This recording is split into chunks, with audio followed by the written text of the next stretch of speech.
ನೀರಿನ ಹೊಂಡದಲ್ಲಿ ಮುಳುಗಿ ಇಬ್ಬರು ಬಾಲಕರು ಸಾವನ್ನಪ್ಪಿರುವಂತಹ ಘಟನೆ ಸಕಲೇಶಪುರ ತಾಲೂಕಿನ ಹೊಸೂರು ಗ್ರಾಮದಲ್ಲಿ ನಡೆದಿದೆ.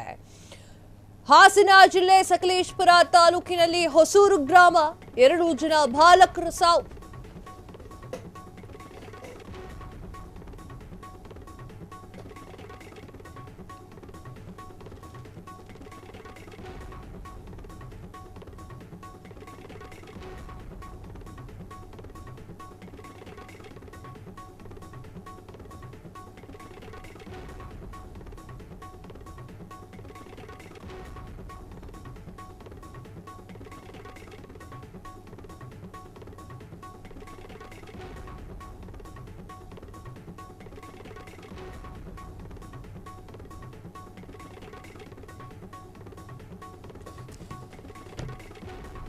ನೀರಿನ ಹೊಂಡದಲ್ಲಿ ಮುಳುಗಿ ಇಬ್ಬರು ಬಾಲಕರು ಸಾವು. ಸಕಲೇಶಪುರ ತಾಲೂಕಿನ ಹೊಸೂರು ಗ್ರಾಮದಲ್ಲಿ ಘಟನೆ. ಹಾಸನ ಜಿಲ್ಲೆ ಸಕಲೇಶಪುರ ತಾಲೂಕಿನ ಹೊಸೂರು ಗ್ರಾಮದಲ್ಲಿ ಪ್ರಣಯ್ 7 ವರ್ಷ, ಪಾಪ ನಿಶಾಂತ್ 5 ವರ್ಷ ಮೃತ ದುರ್ದೈವಿ. ಕಾಫಿ ಎಸ್ಟೇಟ್ನಲ್ಲಿರುವಂತಹ ನೀರಿನ ಹೊಂಡದಲ್ಲಿ ದುರ್ಘಟನೆ ನಡೆದಿದೆ. ಆಟವಾಡಲು ತೆರಳಿದ್ದಂತಹ ಪ್ರಣವ್ ಹಾಗೂ ನಿಶಾಂತ್ ನೀರು ಪಾಲು. ಮುಗಿಲ ಮುಟ್ಟಿದೆ ಕುಟುಂಬಸ್ಥರ ಆಕ್ರಂದನ. ಸಕಲೇಶಪುರ ನಗರದ ಪೊಲೀಸ್ ಠಾಣೆಯಲ್ಲಿ ಪ್ರಕರಣ ದಾಖಲಾಗಿದೆ. ವೀಕ್ಷಕರ ಆಟ ಆಡಲಿಕ್ಕೆ ಮಕ್ಕಳನ್ನ ಕಳಿಸಬೇಕಾದ್ರೆ ಸ್ವಲ್ಪ ಗಮನವಿಡಬೇಕು ನೀವು.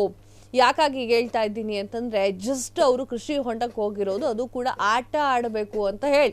ಅವ್ರಿಗೇನು ಸುಳಿ ಇರುತ್ತೆ ಗೊತ್ತಿಲ್ಲ, ಎಷ್ಟು ಆಳ ಗೊತ್ತಿಲ್ಲ, ಆಟ ಆಡ್ಲಿಕ್ಕೆ ಅಂತ ಹೋಗ್ತಾರೆ. ಆದರೆ ದುರ್ದೈವ, ಇಬ್ರು ಕೂಡ ಸಾವನ್ನಪ್ಪಿರುವಂಥದ್ದು. ನೀರಿನ ಹೊಂಡದಲ್ಲಿ ಮುಳುಗಿ ಇಬ್ಬರು ಬಾಲಕರು ಸಾವು. ಸಕಲೇಶಪುರ ತಾಲೂಕಿನ ಹೊಸೂರು ಗ್ರಾಮದಲ್ಲಿ ಒಂದು ಘಟನೆ ನಡೆದಿದ್ದು, ಹಾಸನ ಜಿಲ್ಲೆ ಸಕಲೇಶಪುರ ತಾಲೂಕಿನ ಹೊಸೂರು ಗ್ರಾಮದಲ್ಲಿ ಈ ಘಟನೆ ನಡೆದಿದೆ. ಪ್ರಣವ್ 7 ವರ್ಷ, ನಿಶಾಂತ್ 5 ವರ್ಷ ಮೃತ ದುರ್ದೈವಿಗಳಾಗಿದ್ದು, ಕಾಫಿ ಎಸ್ಟೇಟ್ನಲ್ಲಿರುವಂತಹ ನೀರಿನ ಹೊಂಡದಲ್ಲೇ ಈ ಒಂದು ದುರ್ಘಟನೆ ನಡೆದಿದೆ. ಆಟವಾಡಲು ತೆರಳಿದ್ದಂತಹ ಪ್ರಣವ್ ಹಾಗೂ ನಿಶಾಂತ್ ನೀರು ಪಾಲಾಗಿದ್ದಾರೆ. ಮುಗಿಲು ಮುಟ್ಟಿದೆ ಕುಟುಂಬಸ್ಥರ ಆಕ್ರಂದನ. ಸಕಲೇಶಪುರ ನಗರ ಪೊಲೀಸ್ ಠಾಣೆಯಲ್ಲಿ ಪ್ರಕರಣ ದಾಖಲು ಮಾಡಲಾಗಿರುವಂಥದ್ದು. ಕ್ಷಣ ಕ್ಷಣದ ಸುದ್ದಿಗಳಿಗಾಗಿ ಫ್ರೀಡಂ ಟಿವಿ ಸಬ್ಸ್ಕ್ರೈಬ್ ಮಾಡಿ, ಲೈಕ್ ಮಾಡಿ ಹಾಗೂ ಫಾಲೋ ಮಾಡಿ. ಹೊಸ ಸುದ್ದಿಗಳ ನೋಟಿಫಿಕೇಶನ್ಗಾಗಿ ಬೆಲ್ ಐಕಾನ್ ಮೇಲೆ ಕ್ಲಿಕ್ ಮಾಡಿ.